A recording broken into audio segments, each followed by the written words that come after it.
Take a couple more here in the room. Yes, sir. You mentioned in Niger you're hoping for a diplomatic solution, but with the ECOWAS mobilization, is there military-to-military communications with those countries' forces between the United States and them? Yeah, again, look, I'm not going to speak for ECOWAS. The United States military, through U.S. Africa Command, maintains a range of relationships throughout the continent. But again, not to belabor the point, but when it comes to Niger right now, from a U.S. government standpoint, our focus will continue to remain on identifying a diplomatic solution. If anything changes, we'll certainly be sure to let you know. Asking them to hold off? Again, I'm not going to get into diplomatic discussions. I'd refer you to State Department for that. Mike. Okay. Pat, thanks. I want to ask about these reports that the Ukraine is sort of reverting back to the style of fighting that they have much practice with, the sort of the heavy artillery focused or Soviet style.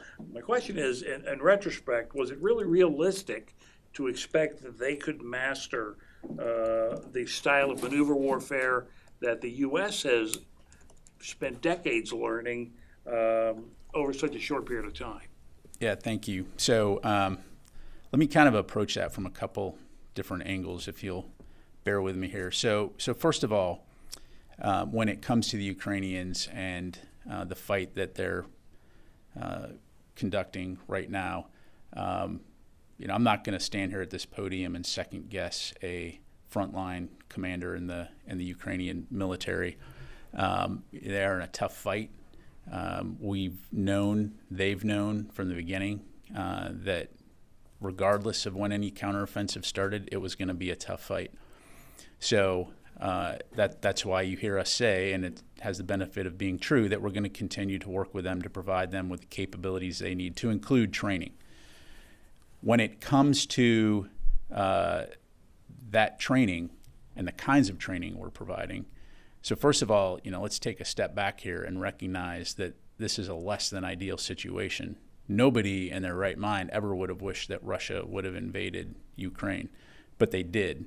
And the Ukrainians, against all odds, were able to push the Russians back into a defensive position, which in and of itself is miraculous given the state of the Ukrainian military as Russia invaded. And so you've seen a outpouring of support from around the world to provide them with incredible and significant combat capabilities and training. So all things considered, I think it's important to put it into perspective in terms of the capabilities that they have been able to develop and been able to execute in a very, very short period of time. So outstanding results in a less than ideal situation. Going forward, we're going to continue to consult with them. We're going to continue to provide them training so that they can take back sovereign territory and ultimately win this fight. Thank you.